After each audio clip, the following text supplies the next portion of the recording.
attitude well. A battle in the heart of Alabama caught our attention. Coal miners in one community, they've been on strike now for months. Working as long as 12 hours a day, 7 days a week, in some of the most dangerous conditions. I really think that the labor movement is the single greatest force for democracy in the history of the United States. The story of Alabama is a story of not just resilience, but of militancy. I say no contract, you say no code.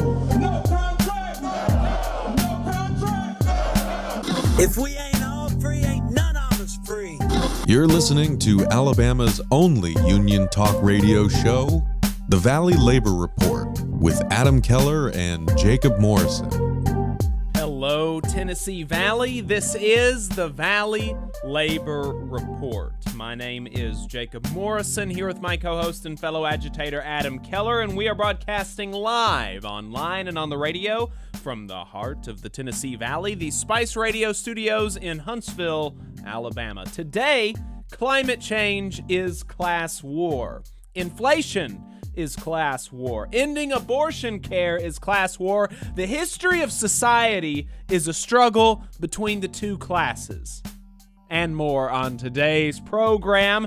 If you want to be part of the show today, we've got a phone number, and the line is open. The line is open, folks. You can call or text 844-899-TVLR. That is 844-899-8857. You can also leave a voicemail throughout the week, and we might play it on the next program. You can leave your bad boss stories, your organizing wins, your topic suggestions, your questions, anything at all on our voicemail box.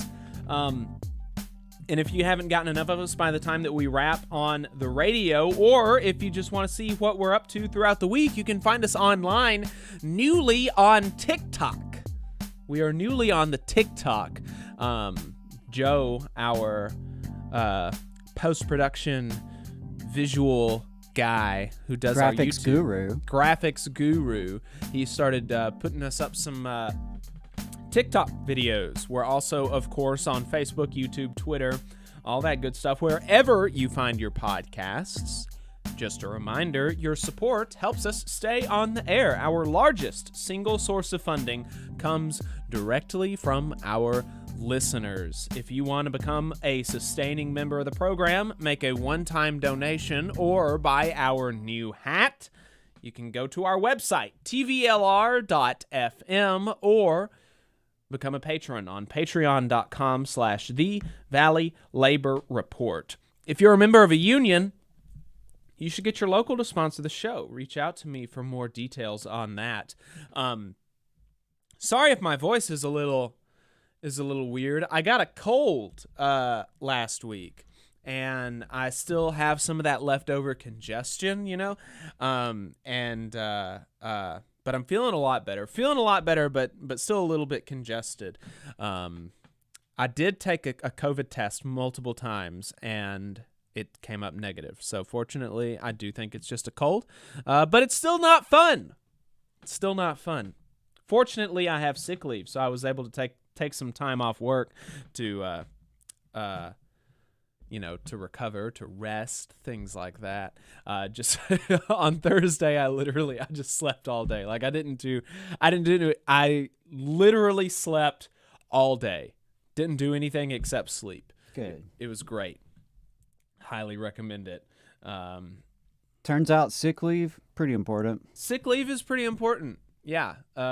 Think a union for that if you've got it, and you should do a union about it if you don't have it. Because it's great. Recommend it. And we'll go ahead and knock out this segment really quick before we bring on our guest for the program. Last Week in Southern Labor.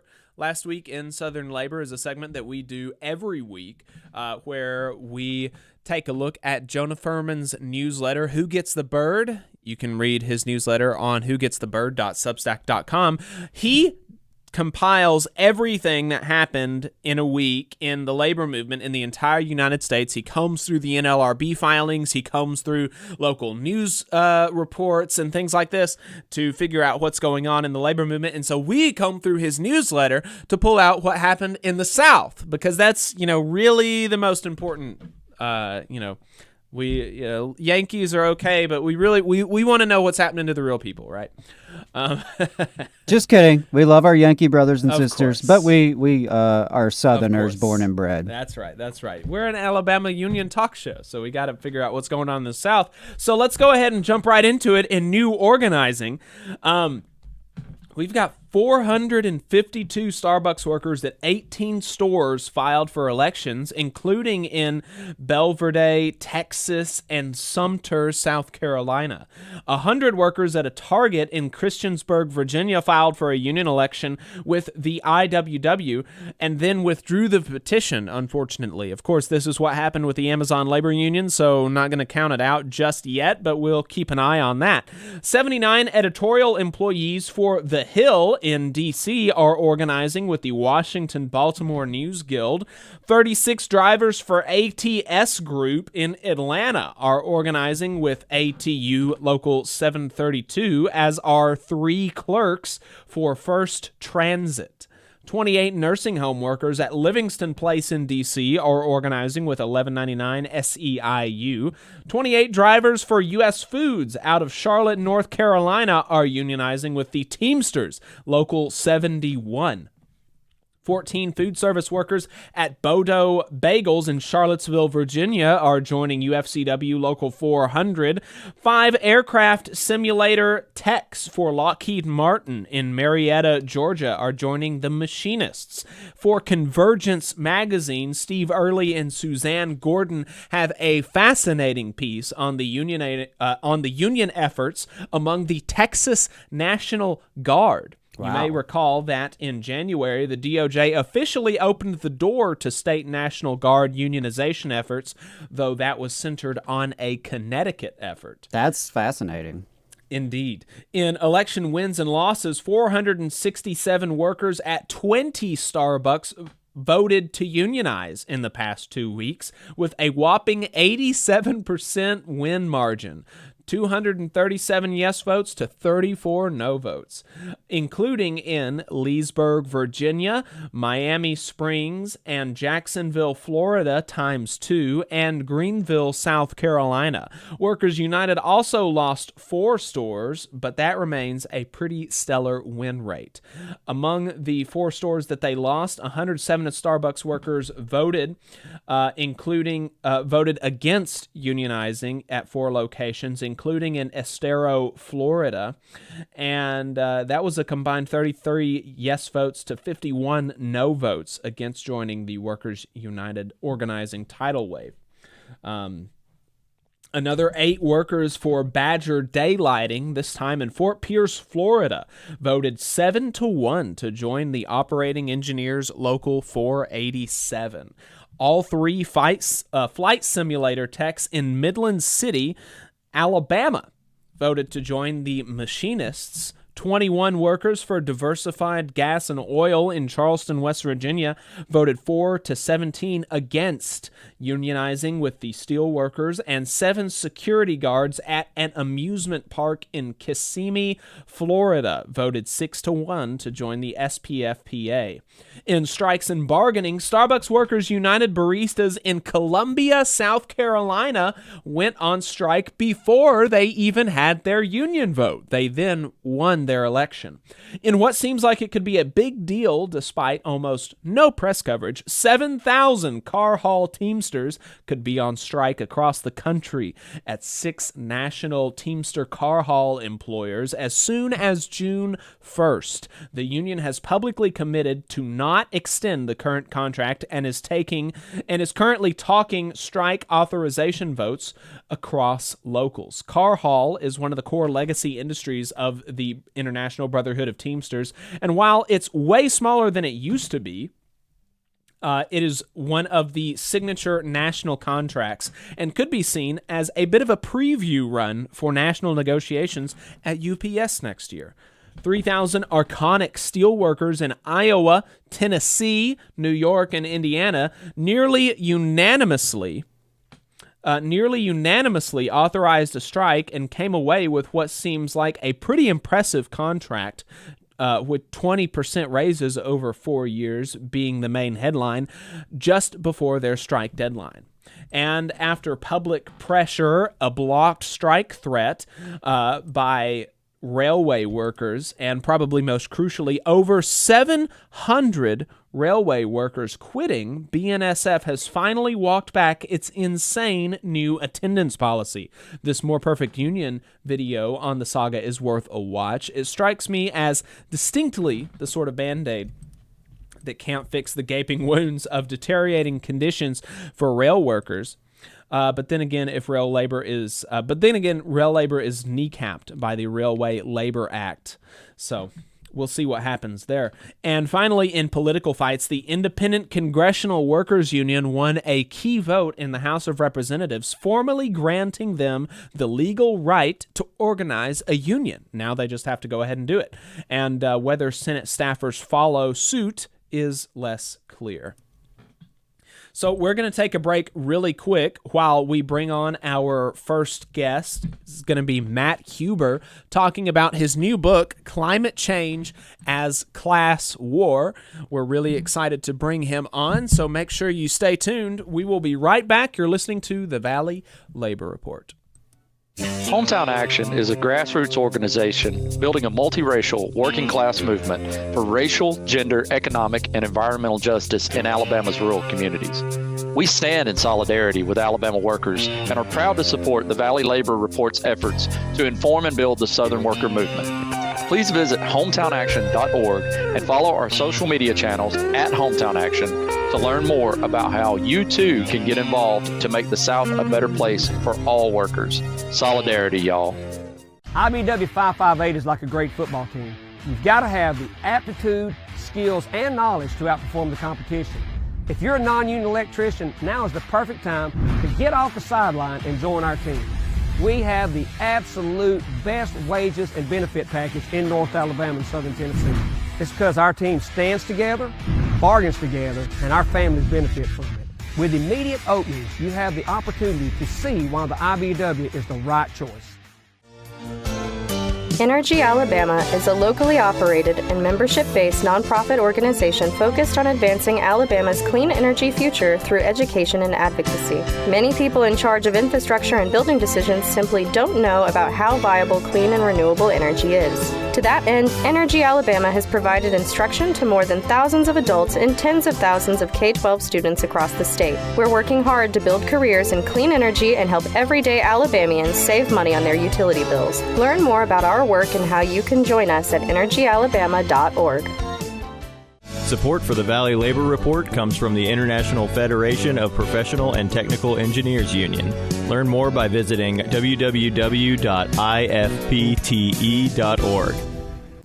The attorneys at Maples, Tucker & Jacobs have stood with the working people of Alabama for over 40 years, providing skilled legal representation for your workplace injury claims. When you are injured on the job, it can be a scary time. The attorneys at Maples, Tucker & Jacobs have the experience to guide you through the process to make sure that you and your family are properly taken care of and your rights are protected. If you need help, call the attorneys at Maples, Tucker & Jacobs at 855-617-9333 or visit online at www.mtnj.com. No representation is made that the quality of legal services provided is greater than the quality of legal services provided by other law firms. Support for this program comes from the International Brotherhood of Electrical Workers, Local 136 out of Central Alabama. Learn more at ibew136.org. Attention union members, membership organizations, podcasters, or anyone with a payment processing need. The future is here, and your organization needs to be prepared by working with Unionly. With Unionly, your union or organization can take payments on a mobile device, eliminating processing fees, giving you a better price than other payment processing methods, while at the same time supporting a union-friendly business with a specialized skill set to meet your needs.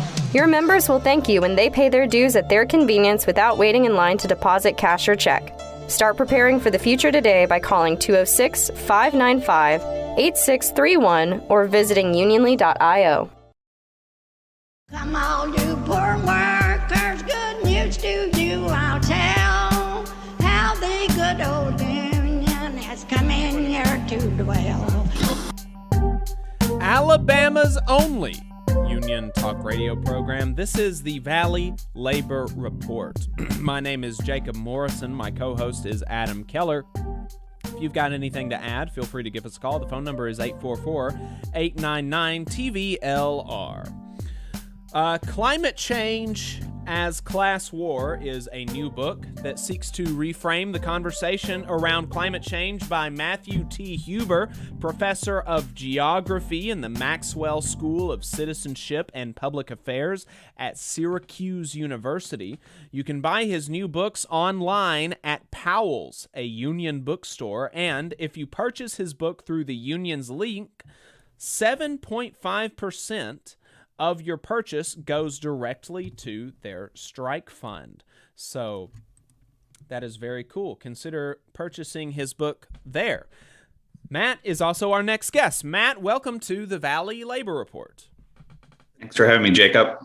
Absolutely. So, like I said, you know, your book, it seems to me is largely an attempt to try to reframe the conversation around climate change.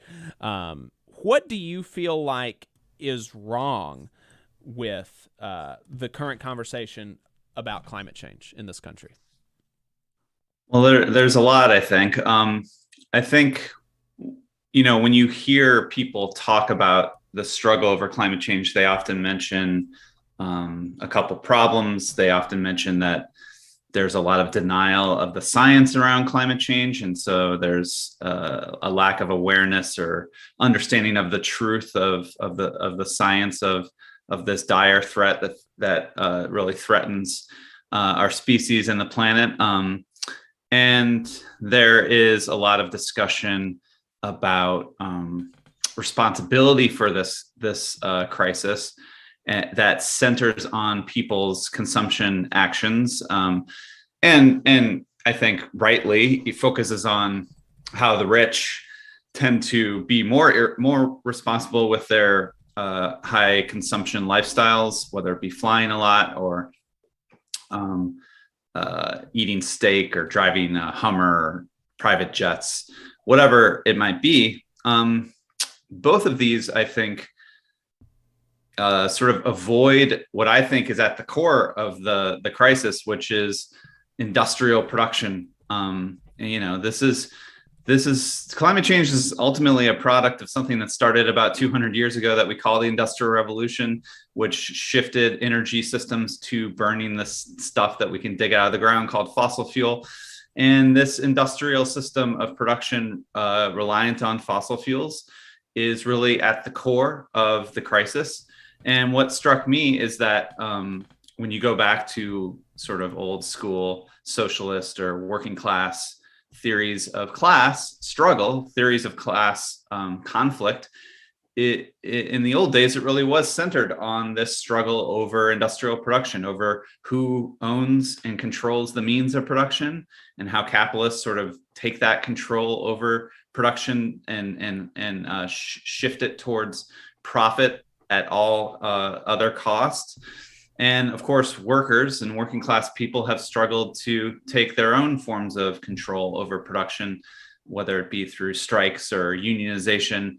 And so this kind of old school class analysis focused on production seemed to be a much more accurate way to analyze the current struggle we're facing, and actually like really center it as a material struggle over how we produce things. And I think that really helps us shift away from this sometimes pretty moralistic type of politics that focuses on, do you know the science? Do you believe science? Or are you virtuously low carbon enough in your consumption and your lifestyle, and all these kind of actions you can take as an individual consumer, which again, every individual consumer is provisioned by a producer who's usually a capitalist who owns that production and is trying to seek profits on that production. So all these consumers with their lifestyles are ultimately can be linked back to for-profit capitalist producers.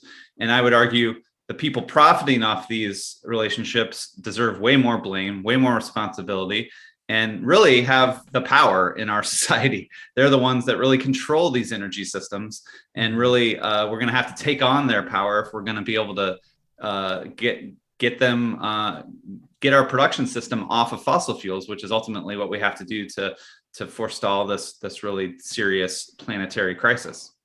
One of the things that always fascinated me about environmental politics, like as soon as I learned this, I've never been able to get it out of my mind. The fact that the crying Indian guy who was actually an Italian, that whole campaign was funded by corporations like Coca-Cola and the Mason-Dixon Company in the wake of laws that were attempting to ban single-use products. Right. But there was a move in the country across state legislatures and things like this to attempt to get at the production of these single-use products. Exactly. And the companies were able to, through a mass marketing campaign, shift the conversation from production to consumption, like saying that, oh no, it's not our fault that we're producing this terrible product. It's your fault for consuming it. Yes. No, absolutely. And that led into all these campaigns where it focused on individual decisions to recycle or basically produce less waste, and it all became the onus is all on the individual. And what's really interesting, I think that campaign was early 70s, maybe late 60s. It's just continued from that point. And there's actually a recent paper that was published that did a systematic analysis of ExxonMobil's kind of advertisements and found that there's this consistent narrative that they promote that tries to shift blame for climate change to individuals and their carbon footprints and how they consume things. And of course, that shifts the blame away from the ExxonMobils of the world. And that's what they want, right? It's actually quite hilarious that the very concept of a carbon footprint was invented by British Petroleum. And they've recently, you can see them tweeting out these carbon footprint calculators that ask people on Twitter to kind of, hey, get involved, find out how you can pitch in to save the climate. And the whole analysis of a carbon footprint, like I was saying before, assumes that responsibility and emissions are only in this realm of consumption, and all the people profiting off our consumption are just erased by these quantitative methods to estimate people's so-called footprints. And so it's a really sophisticated strategy to shift all attention and blame onto us, the consumers, and a lot of working class consumers, and make it seem like they're the ones to blame. In the book, I argue that actually for this kind of professional class, sort of middle class person that is really into the science, they also are quite materially secure and comfortable and have a level of consumption that they actually feel somewhat guilty about. I call it carbon guilt in the book. And so I actually say that this strategy of making it all about individual and their consumption actually appeals to professional middle class people who have this anxiety about their consumption. And then they are the ones that are really promoting this kind of moralistic politics about, we are the ones who have sinned. We must reduce, we must lower our carbon footprints. And so they promote this. And unfortunately, this kind of professional class moralistic politics really plays into the hands of big fossil capital, who's really got the power in this situation, and are very happy to see professionals blame themselves and all of us sort of focus on individual consumption. Yeah, I was going to just say that I really appreciate what you're trying to do, which is centering this crisis with who has power and who profits. Because I think you're so right that is lost in this conversation, and that's to our detriment and to the benefit of those who actually are causing this crisis. Yeah, absolutely. Yeah, and it's the way that I was just going to say that the way that it seems to me that you put the argument in your book is that there are two kind of threads that are pushing this individualistic idea of a carbon footprint, and those are the type of neoliberal ideology of individualism, personal responsibility, and all this, and then also the carbon guilt among the the professional managerial class who do have a comparatively high standard of living, and they feel bad about it. And so how do you feel like those kind of interact? Well, it's quite interesting because you can kind of trace, if you look at the history of capitalism in the United States, you have this process of, one, you could see sort of the decline of the industrial working class, which we've all been bemoaning on the socialist left. You've had a process of deindustrialization where a lot of industrial factory work has either been automated or offshored, and you've had a lot of hollowing out of industrial working class communities.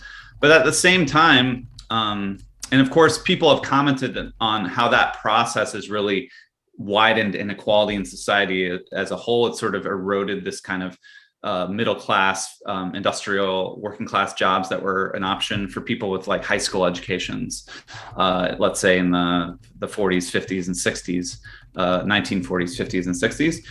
But alongside that process, you also have the massive expansion of higher education and in society. And what I argue is that as society is becoming more unequal, which is a product of this kind of neoliberal ideology that you mentioned before, professional class people are really trying to kind of use credentials or use degrees or use all sorts of, like credentials to carve out an advantage in this increasingly unequal labor market that's defined by the hollowing out of working class power and all that.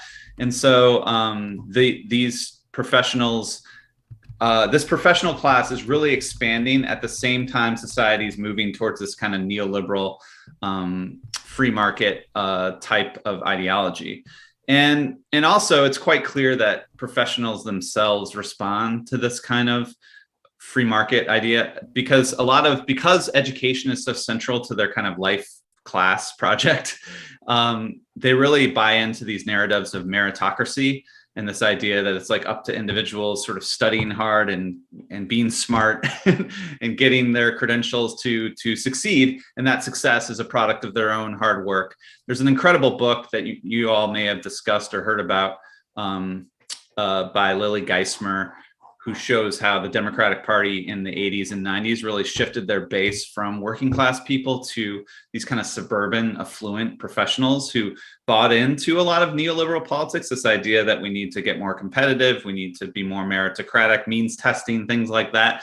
All that kind of triangulation that the Clinton regime sort of pushed onto the Democratic Party really appealed to these affluent professional suburban people.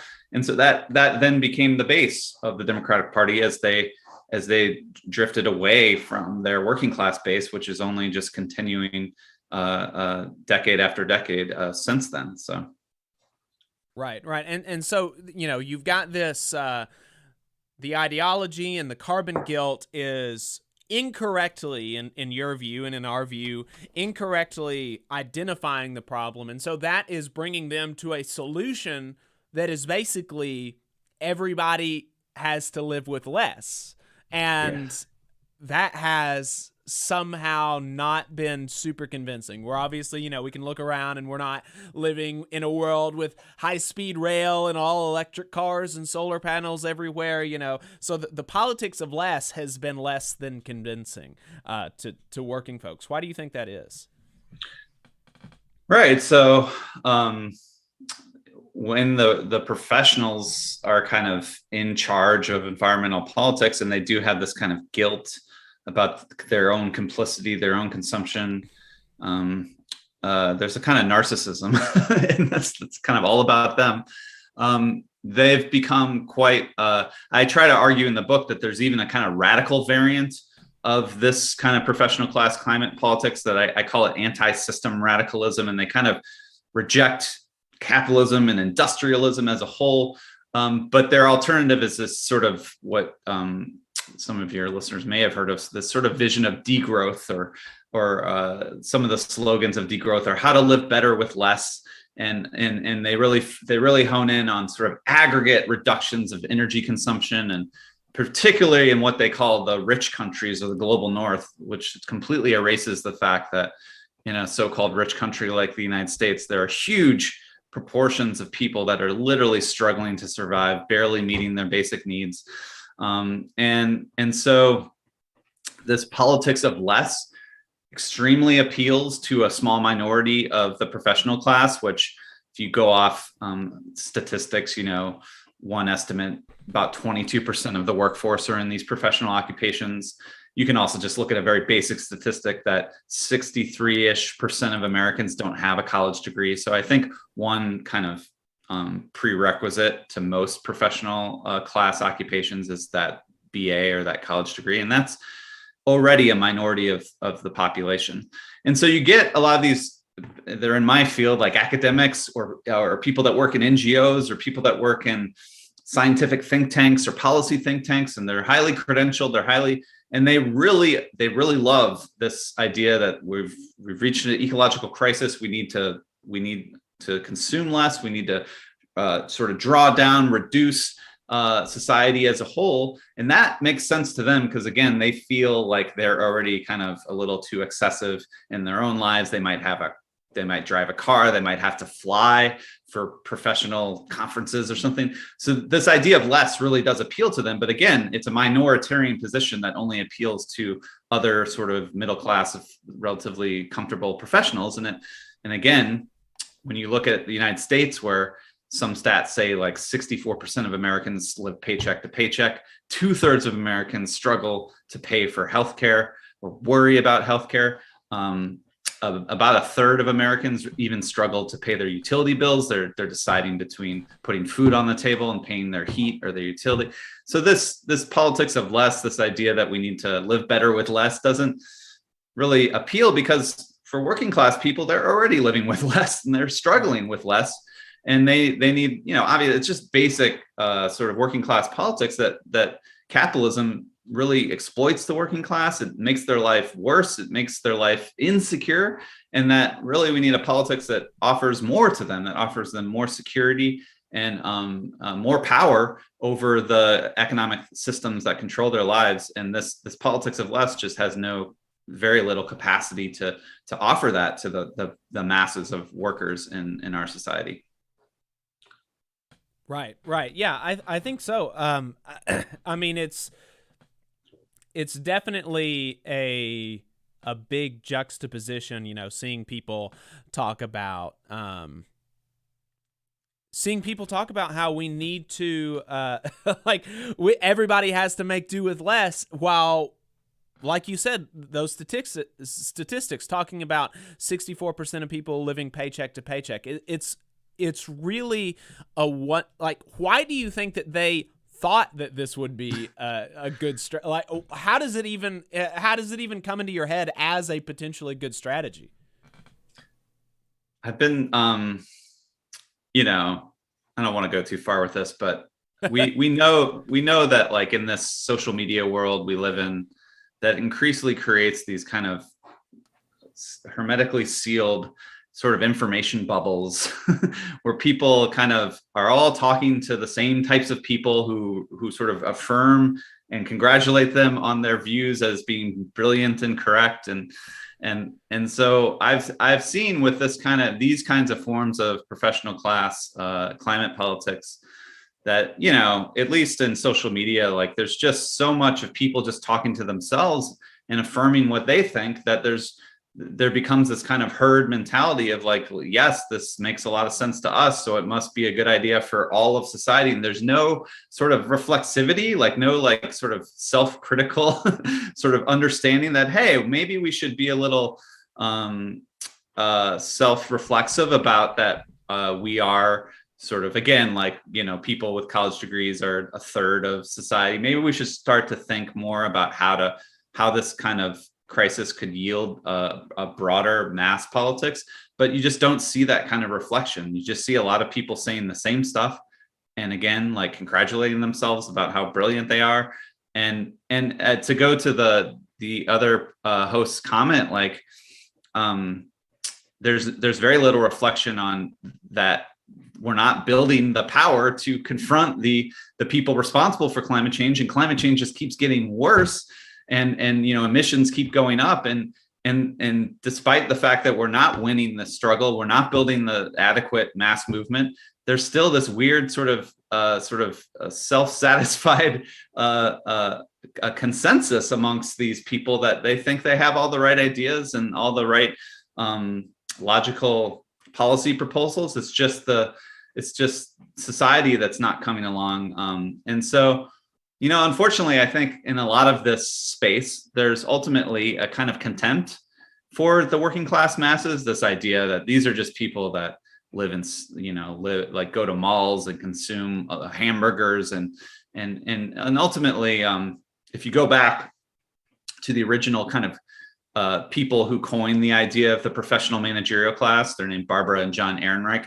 They actually were very concerned about this in the 1960s and 1970s, where the so-called New Left was becoming inundated with these highly educated, highly idealistic political New Left people who started to really turn their nose up at the masses of working class people and had this kind of an antagonistic contempt for the masses as being dupes, as being, again, like consumer drones that just sort of go to the mall and don't think about things. So unfortunately, like for decades now, we've kind of had this somewhat elitist clique in the left and in the professional class that really looks down on the masses. And I think, unfortunately, the climate politics that sort of feeds into that kind of contemptful politics toward the masses.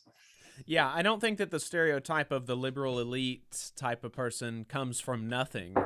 What was it that made you that kind of got your gears turning, so to speak? Like, I think that I don't think that it would be inappropriate of me to say that, like, this is a class that I think that you probably belong to, that I belong to as a degree haver in an office job, a nice union job, working for the federal government, and you're working for a university, you have a degree, we're part of this class, but we're obviously not, that's not the, what was it that kind of brought you out of that or that kept you from getting into that mode of thought? I think I was in it for many, many years, and it's kind of like you dig yourself a hole and you have to dig yourself out. I mean, I don't say it in the book, but the book is a kind of somewhat auto critique, because I definitely went through all these sort of ideologies myself, and I kind of had to shed them bit by bit. And it's really hard because I think this class position really makes these ideologies make a lot of sense. But I would say the turning point for many people on the left was really 2015 for me, for two reasons. The first being I had my first and only child, my daughter, who's now 6. And, it's 2015 and my daughter's born, and I'm looking at climate change getting worse. And I'm starting to think about what kind of world is going to exist for my daughter when she reaches retirement age in 2080. And how is the planet going to be safe for her? And then I started to see that, we were nearing the end of Obama's 2 terms as president, and virtually nothing had been done to address the climate crisis, despite all his lofty rhetoric about his belief in the realness of climate change. And that, in fact, one of the largest fossil fuel booms in U.S. history happened during the Obama years. And so that made me pretty angry. And then I started to look more critically around me to see what sort of other professional climate policy wonky people were putting on the table. And it was a lot about, really wonky solutions like carbon taxes or carbon pricing that ultimately would, they claim, lead to the increase in the price of energy, which again is not something that a lot of working class people would welcome. And we saw in France, when Macron tried to, there was a big working class revolt. And then as I started to look more, I start to see all these like hyper radical climate activists that sort of want to like dismantle industrial civilization and start like local urban gardens as the solution. And that didn't seem like something that's going to be viable or appeal to the masses. So I started bit by bit to really becoming more critical.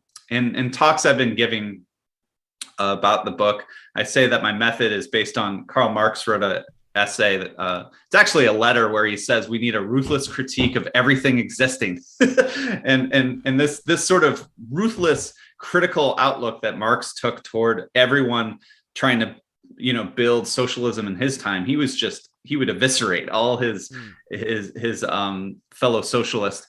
So that I took inspiration from that. I think the climate movement is clearly losing. It's not building the power we need to win this fight. And so we do need a kind of ruthlessly critical approach towards it. And so that's around 2015, I started thinking that way. And then the other thing I should mention is around 2015, we started to finally see Bernie Sanders running for president and the revival of a kind of actually somewhat kind of mass socialist politics that was suddenly on the table again. So politics was suddenly on the table again. And we were, building movements that we thought might even be vying for state power in the heart of empire and building these. And so this idea of like, how do we build a mass politics? How do we build a sort of big majoritarian working class coalition with the Bernie campaigns was on the table as well. And then it just reinforced that like, clearly, this kind of professional class climate politics is not it's not going to help build this kind of mass working class movement that Bernie and others were trying to build. Right.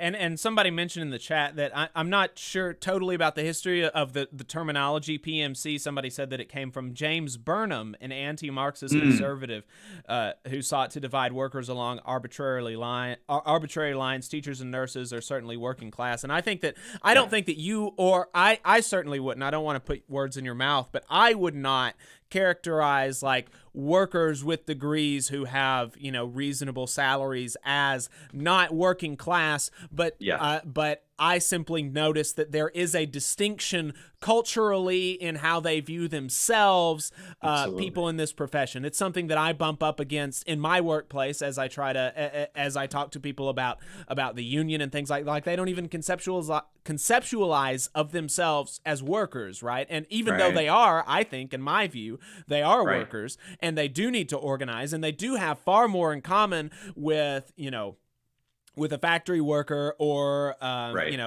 or other, maybe more stereotypical workers than they do with the boss. And as such, they're part of the working class. And then also there's the trend of the proletarianization of the PMC, of the professional managerial class, among especially occupations like teaching and nursing. But so I don't want to put words in your mouth, but I would certainly not say that people who would be called PMC are not working class. It's just a flag there that like, oh, these people are like, they occupy an interesting space, and there needs to be understanding about that. Yeah, no, it didn't make for a good, I sort of, when I decided to write this book, I wanted to organize it by these three classes: the capitalist class, responsible; the professional class, who's sort of shaping climate politics; and the working class that can build a mass solution.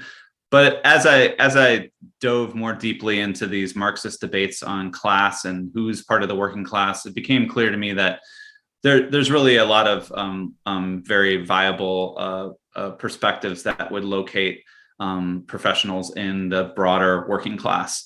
Because essentially, I think the broadest definition you can have is if you have to sell your labor power to survive on the market, you're working class. And for a lot of professional people, they are also could be living paycheck to paycheck, or at least like if they were fired, they wouldn't be able to survive for much longer than a couple months or something.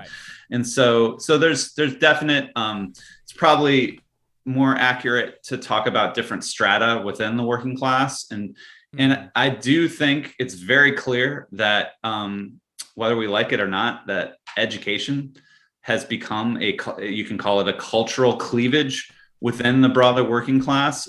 This is just clear, not just in the United States, across the world. There's been, people like Thomas Piketty and David Shore, this political kind of pundit now, have been basically demonstrating empirically that you have this process of educational polarization amongst electorates, where you have the drift of sort of old industrial working class and other types of working class people without college educations are shifting to parties of the right, and educated populations are shifting towards parties that of the center or left that used to be parties of the working class. And so this process of educational polarization is actually real politically. Right. You had in 2020 a lot of non-college educated Black, brown, working class people voting for Trump. And we all know that non-college educated white voters are a big base for him. So, and I totally agree that we really need to think about different segments of the professional class. Some are quite secure, some are doing quite well, but there are these processes, as you said, of proletarianization, where there's an erosion of autonomy in the workplace for teachers, for nurses.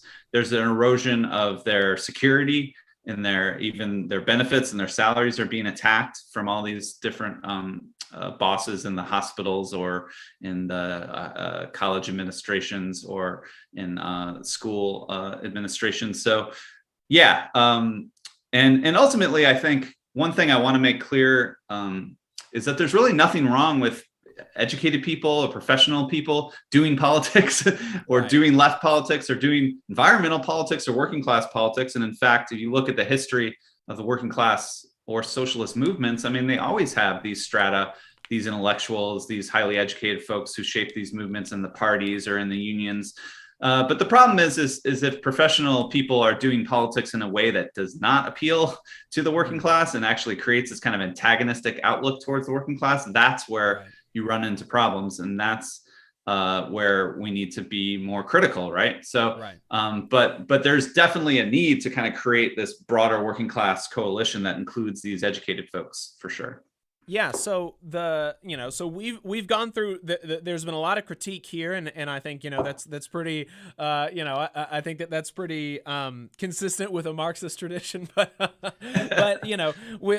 and just to lay it out, for folks on the radio, we're talking to Matthew Hubbard. He is a professor of geography. Mm-hmm. That's right. Professor of geography in the Maxwell School of Citizenship and Public Affairs at Syracuse University, talking about his book, Climate Change as Class War. And we've been talking about how, the environmental movement has basically centered around a politics of less, of saying that, the way to fix climate change is you as a working person, all working people across the world, especially in rich countries, quote unquote, we're going to have to consume less. We simply have too much, and your book says that this isn't really the way to go. So what is the alternative to that? What is the alternative to that in the policies, prescriptions? Like, how do we actually? What are the things that we can actually do to stop climate change, and how do we get there? As opposed to you point out that the one of the Citizens Climate Lobby, their goal or their motto is to outsmart climate change, in a sort of technocratic sense. And that doesn't seem like a very viable strategy. And even some of their prescriptions maybe, hit or miss. What would your strategy and your prescriptions be to fight climate change? So first, I'd say that if you look at if anyone's deploying class politics in the climate fight, it's actually the right, and it's like the fossil fuel industry and the Koch brothers, because they will, whenever they talk about climate policy, they say it's going to cost jobs, it's going to make your life cost more, it's going to raise your cost of living, and so they really, liberals like to focus on their denial of the science, but their more consistent message is that climate policy will make your life worse.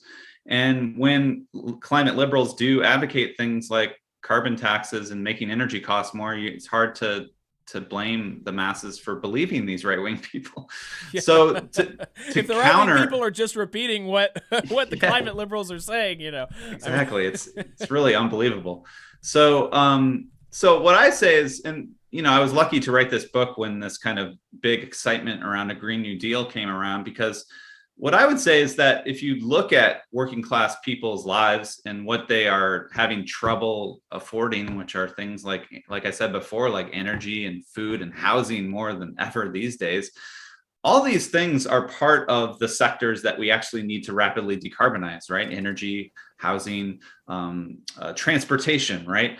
All these things that workers rely on day in, day day out. So our politics really should not be about how you need to consume less of all this stuff, but it could actually be about giving working class people more secure access, green public housing, or when AOC released the original Green New Deal document, she talked about a jobs guarantee where everyone had family sustaining incomes, but also she talked about Medicare for all. It's like people got mad at the Green New Deal for including healthcare, but the Green New Deal was really about saying there are two crises we're facing: inequality and climate change, and we can attack them both by this kind of big public goods oriented project that delivers material gains to the masses of working class people.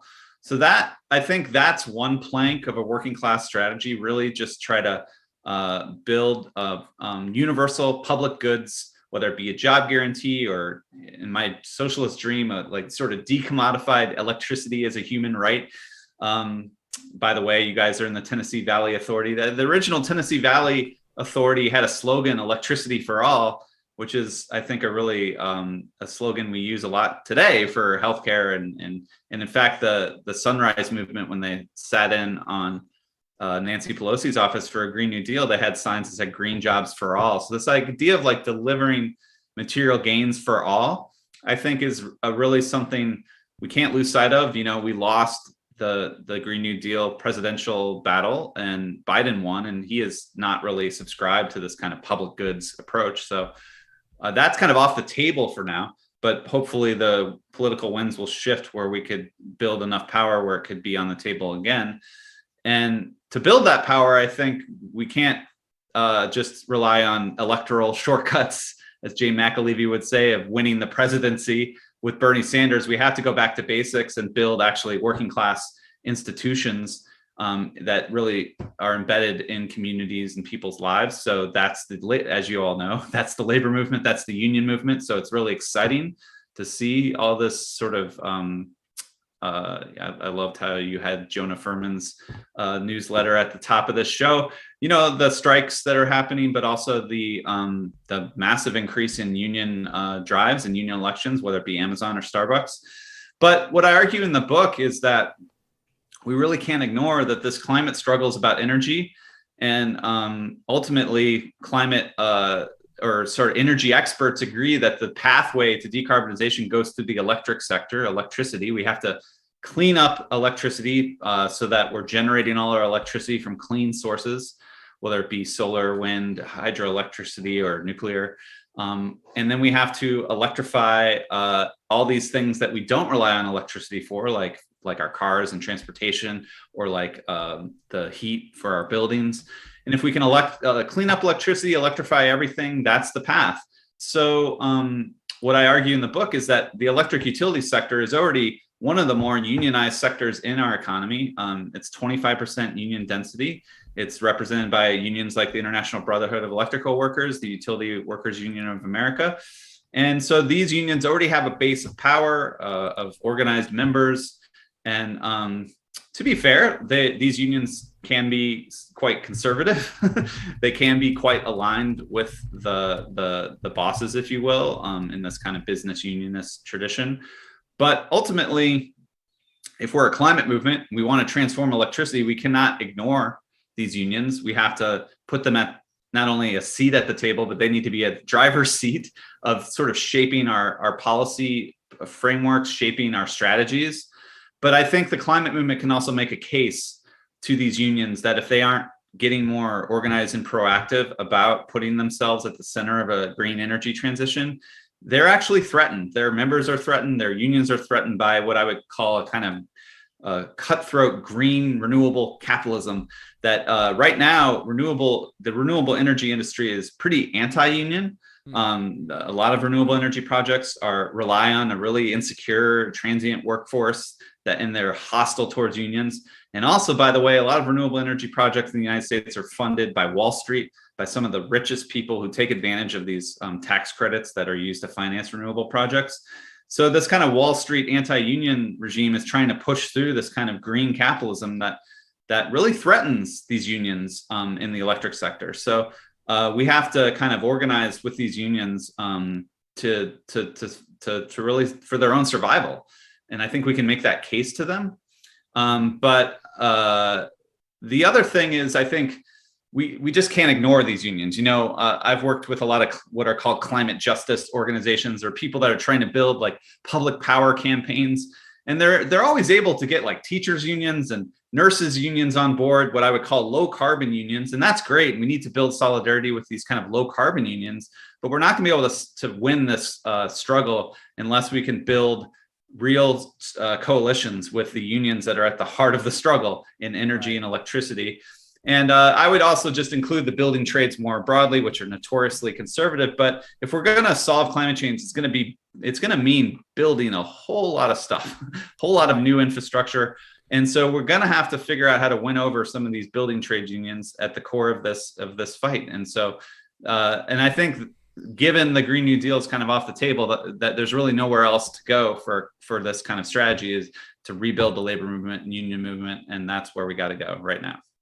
Yeah, and you mentioned, or contrary to that being kind of a utopian vision of social change, I think that you contend that this is actually, no shortcuts, but this is the closest thing to a shortcut, is that we've got to revitalize the labor movement, particularly the labor movement in the electricity sector. And you a line that I really liked from your book was something about, your students always ask you how they can fight climate change, and most of the common answers are, reduce your carbon footprint, buy an electric car, or something like that, and you say join a union, and that's cool as hell.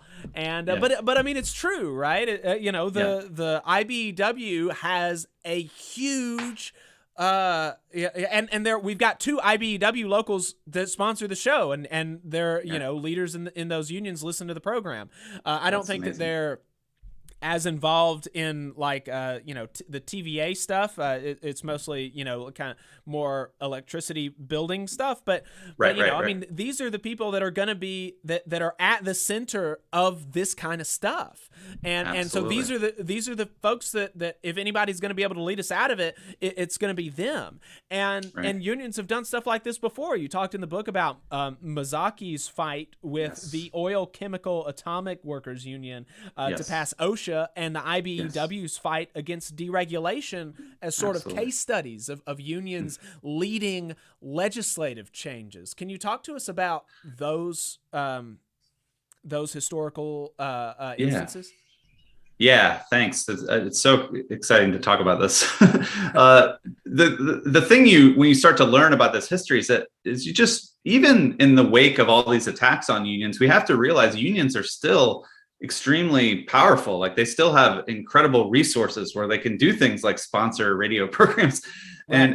What these case studies show me is that when the unions deploy their resources in a broad-based campaign, they can build this mass base for a type of politics they're trying to build.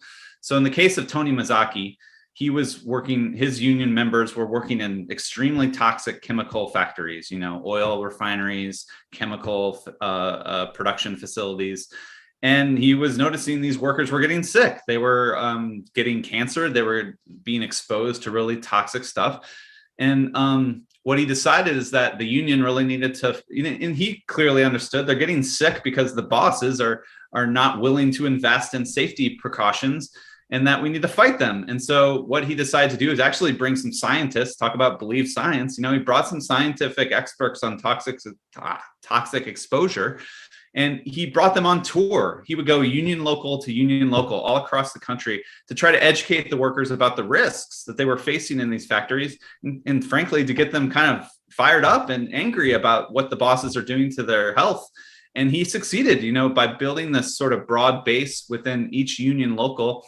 He, got these workers to flood Congress with letters about the need for something like the Occupational Health and Safety Administration. But he also got workers to testify in congressional hearings.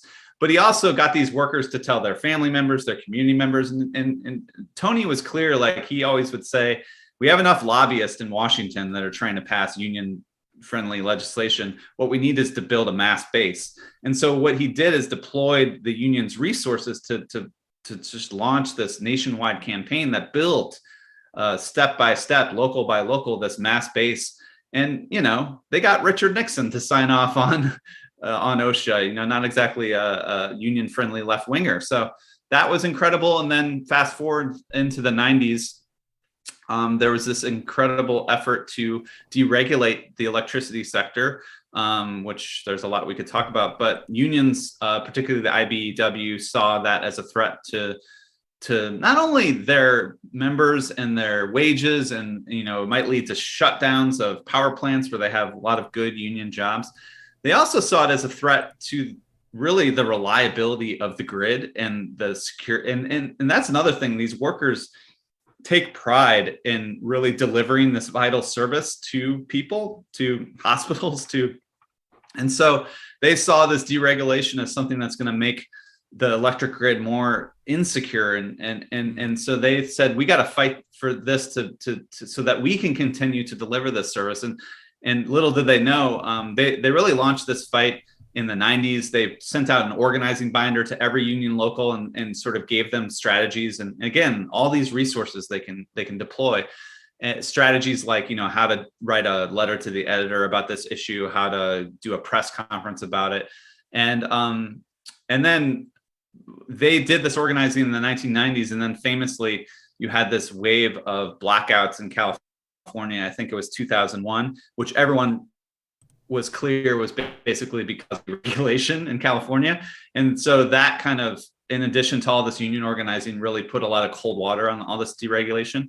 And so, again, when unions kind of deploy their resources, their substantial resources to these types of campaigns, they can win because they still have power bases, they still have institutional resources to deploy. And so I think, again, if we could imagine the unions doing this in a sort of campaign for a green energy transition that is not advantaging the renewable capitalists, but that advantages unions, that could be another example of how to marshal union resources for this kind of nationwide campaign.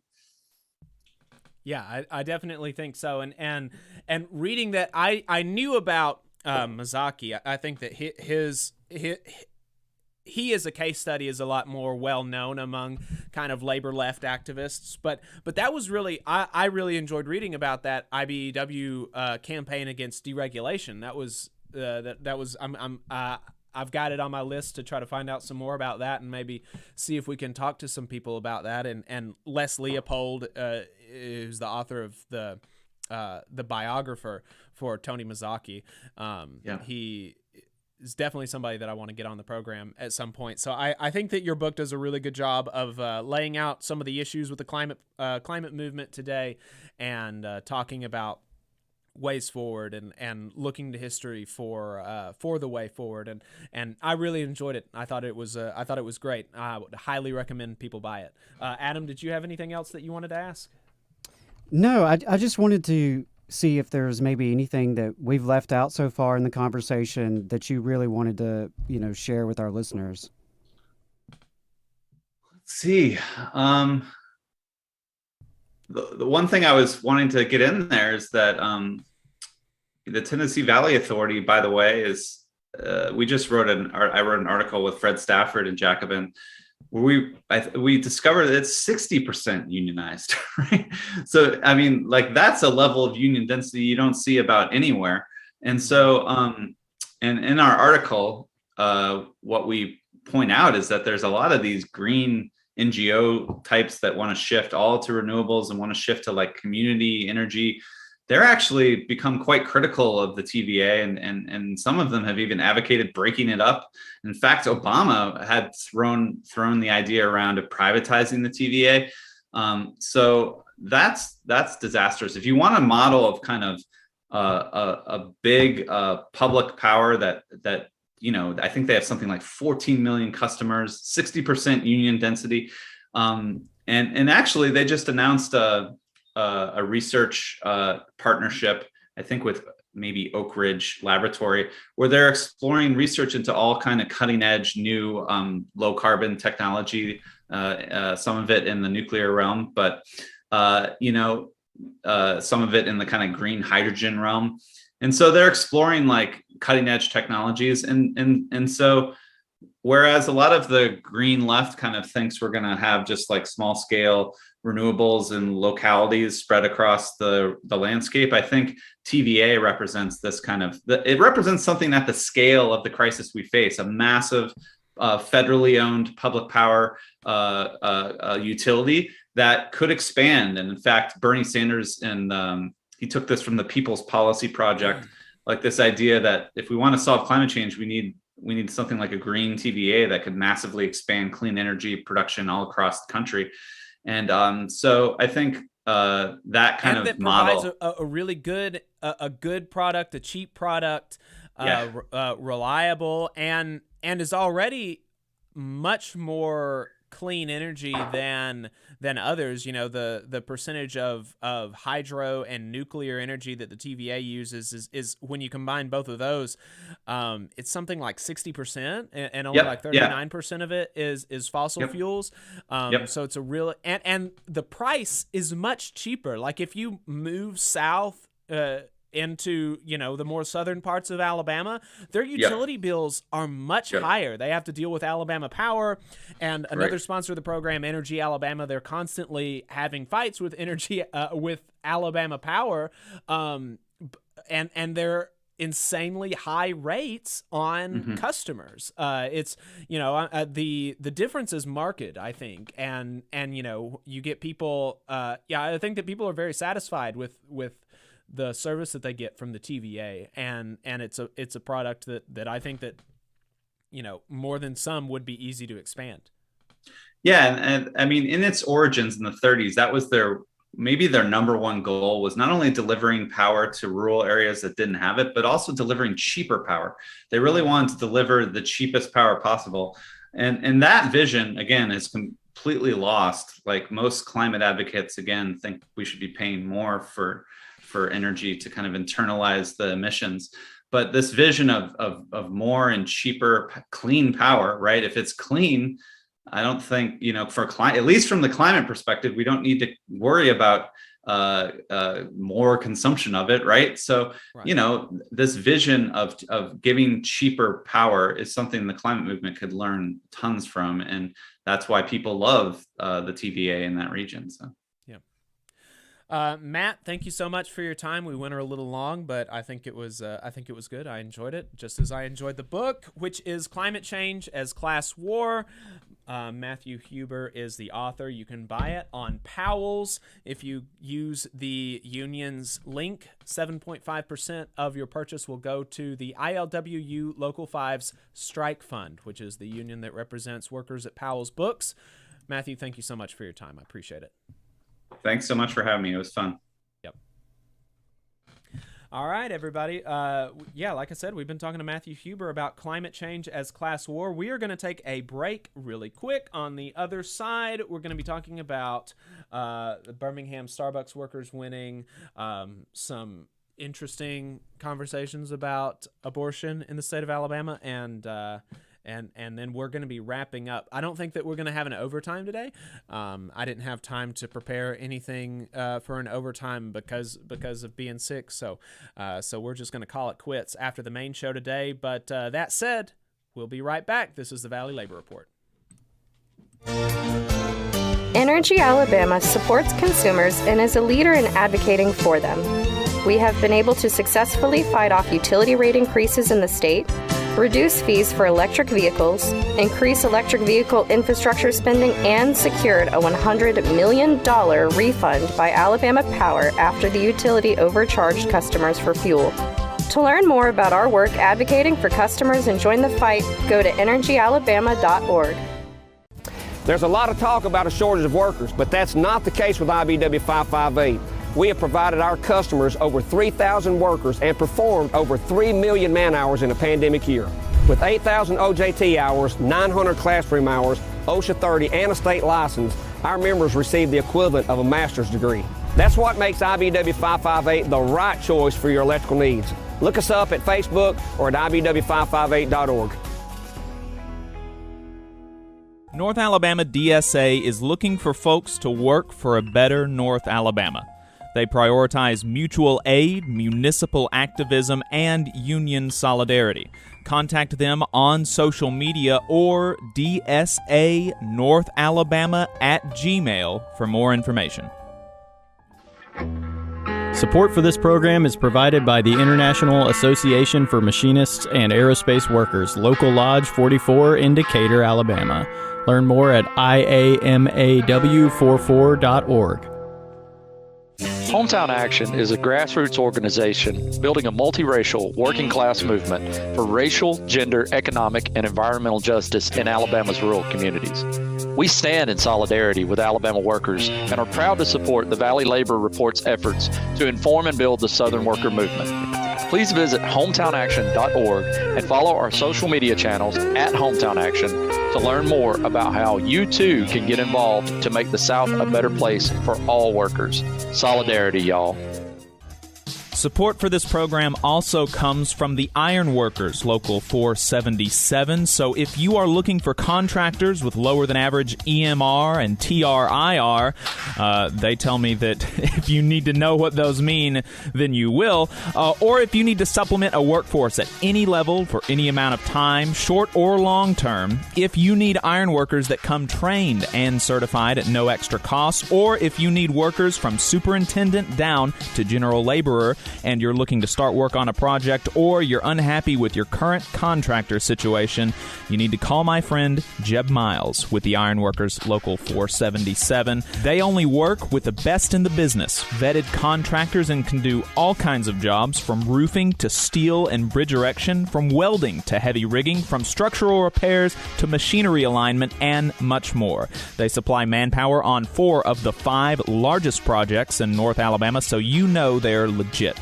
If you need good quality, safe, efficient, diligent, and knowledgeable workers on your job, then you need the Ironworkers Local 477. Call Jeb Miles at 256-383-3334 or via email at local477@bellsouth.net, and make sure you tell them that you heard about them on the Valley Labor Report. We're the nurses, firefighters, and claims representatives that help keep our government services running. We respond to natural disasters. We care for our nation's veterans, and we investigate discrimination in the workplace. We are federal and D.C. government workers, and we are proud to serve the American people. Working in more than 70 agencies across the government, we know we can fulfill our mission because our union has our back. Learn more at afge.org. Paid for by the American Federation of Government Employees, AFL-CIO. Support for this program also comes from the Mid-South Council of Retail, Wholesale, and Department Store Union. Learn more at rwdsu.info. Come on, you poor workers, good news to you I'll tell. How the good old union has come in here to dwell. Labor creates all wealth. You're listening to the Valley Labor Report. My name is Jacob Morrison, here with my co-host, Adam Keller. We just finished a conversation with Matt Huber, author of Climate Change as Class War. We ended the conversation talking about the TVA. We got a mention from Martha and Mel Sutton in the chat, members of the West Alabama Labor Council, I believe. Tell the folks to watch Built for the People, the story of the TVA. So that's on my list now. Built for the People, the story of the TVA. I'm going to see if I can find out something about that. Of course, the primaries were last week, and Joe and Dana Marshall in the chat say 23% turnout. Ivy won with no runoff likely, and she's likely the next governor with 12% of the vote. Yep. It's an indictment on the system that we've got. Not great. But something that is great, some good election news that we have from last week is that workers at the unionizing Starbucks store in Birmingham, Alabama won their election by a landslide. 27-1. In a tweet, they said, "Partners, be proud of yourselves. You made history. Thank you to our community. We love you with all our heart. Solidarity forever." Incredible news. We got a few quotes from the baristas and workers there.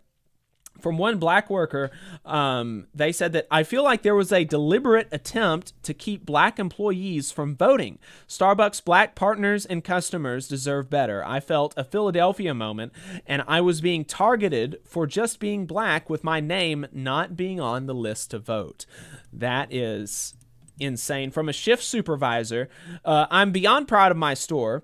We are the first but not the last. We shall continue forward as partners becoming partners, living our authentic values and serving each other and our community. Solidarity to all."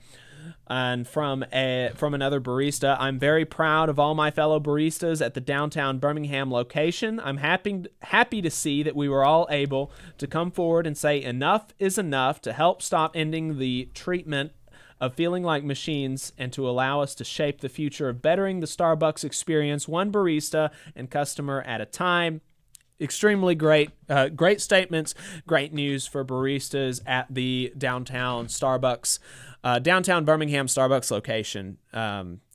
Really good to see. And like they've told us multiple times now, they're in conversations with Starbucks employees across the state of Alabama, and there's going to be more. So we are waiting with bated breath for that news.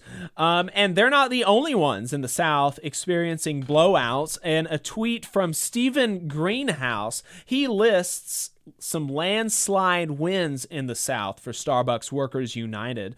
In just the past couple of weeks, we had Birmingham, of course, winning 27-1, in Louisville, Kentucky, winning 19-5, in Knoxville, Tennessee, winning 13-4, in Richmond, Virginia, 17-1, 22-3, 11-2, 13-8, 19-0, all of those like a bunch of elections in Richmond. In Boone, North Carolina, 33-2, in Augusta, Georgia, 26-5, in Farmville, Virginia, 12-3, and in Tallahassee, Florida, 16-1.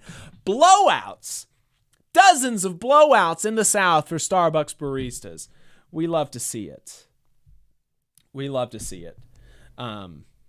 Really great news. Glad to see Alabama on the map.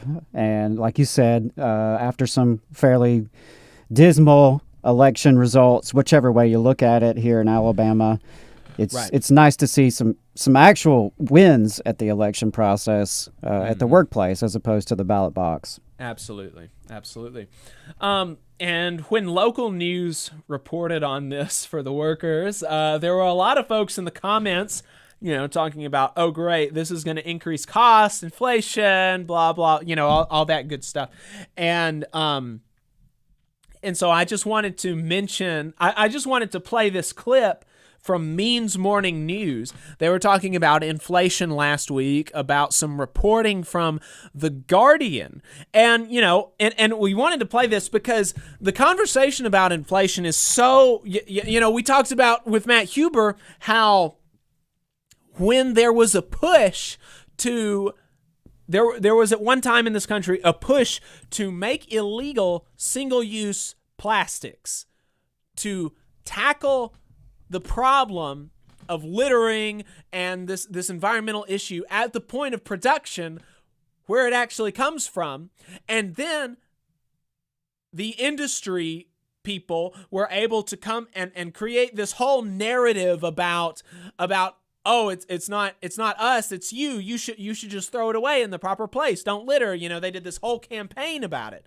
And similarly with inflation, we've got all these industry moguls that are trying to convince us that our wages that are barely, oftentimes not even, keeping up with the pace of inflation are the cause of inflation somehow.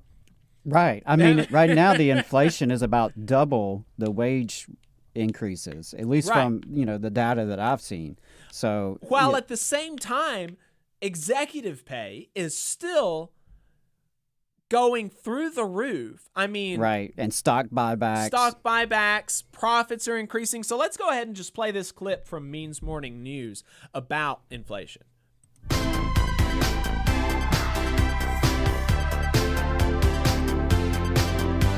Recent investigation by The Guardian has revealed that the so-called inflation crisis in the U.S. is actually just a huge transfer of wealth from the working class to capitalists. Persistent myth around price increases is that companies are just reacting to rising costs of labor and raw materials by increasing their own prices in order not to lose money. But the reality is companies are taking advantage of relatively small increases in costs to jack up prices and enjoy world historic profit margins. And this cuts across several different industries. The Guardian looked at 100 top U.S. companies and examined their profit margins from the most recent quarter with measures from 2 years ago, before the pandemic took hold. And in case after case, companies enjoyed profits well above what they had experienced and well above whatever cost increases they've had to absorb associated with the virus. Median profit increase of the 100 companies examined was 49%. Meanwhile, workers' wages from the first quarter before the pandemic to the most recent quarter this year only went up by 1.6%. After an initial surge in wages at the start of the pandemic, worker pay decreased steadily as companies rolled back stuff like hazard pay, which further accelerated their profit growth. Look at some of these numbers. Mattel Corporation, a profit growth of 111,400%. BP, an increase of 12,005%. Caterpillar, 958% profit increase. Swimming in cash thanks to their price increases, these companies have spent billions enriching investors through stock buybacks. Some companies were even losing money before the pandemic, but under so-called inflation, they are more profitable than ever. UPS reported a quarterly profit loss of $106 million in the quarter before the pandemic, but in the most recent quarter, a profit of $3.1 billion, allowing the company to spend almost $7 billion on stock buybacks. Yeah. I mean, companies that were not profitable before the pandemic are now so profitable, they're spending billions of dollars on stock buybacks. 1,000% increases. It's there's one company, Mattel, has a 144,400% increase in their profits from before the pandemic started. Yeah, I'm glad that we shared this because the inflation conversation really has been just dominated by BS, frankly. Yeah. Because when they're not blaming workers and unions for the increase in prices, folks are saying it's Joe Biden. And I mean, listeners of this program know that we're not, Joe Biden fanboys by any means. But if you really think that the reason prices are going up in the grocery store and at the gas pump can be laid solely at the feet of Joe Biden or at the hands of workers and the unions that represent these workers, you're mistaken. You're wrong. You're just wrong. Because we see clearly the ways in which capitalist firms in many industries have monopoly power, especially, meat industry where we've seen a lot of rising prices. So there's a combination of factors, monopoly power, and the fact that they can raise these prices and get away with it. Because what are we going to do? Right? In many cases, we're talking about products that we don't have much of a choice. Folks have to buy groceries, folks have to buy fuel, and so they can raise these prices. And it's not going into the pockets of the workers producing these products. Not at all. And there are other legitimate issues going on contributing to the inflation crisis in terms of COVID and the disruptions in the supply chain. The war in Ukraine is having a major effect. Ukraine and Russia are both major exporters of grain and other products. And, of course, it's not just the war, but actually the American-led sanctions on Russia, which is also contributing to this economic crisis. And the other part of that in terms of the supply chain is for years, companies have moved towards this just-in-time logistics. Right. And so they have not been keeping the inventories they used to. They've been having these just-in-time production supply chains, and it doesn't take much to cause a lot of disruption.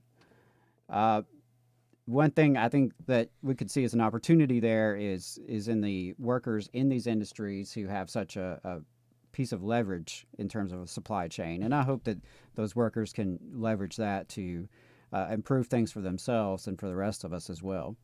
Yeah. Yeah, absolutely. And with that, I think that we're going to wrap up here on the program. Like I said, we're not going to be doing an overtime today. Haven't prepared anything for an overtime because I've been sick this week, and so I've been kind of recovering during the period where I would be prepping for the show.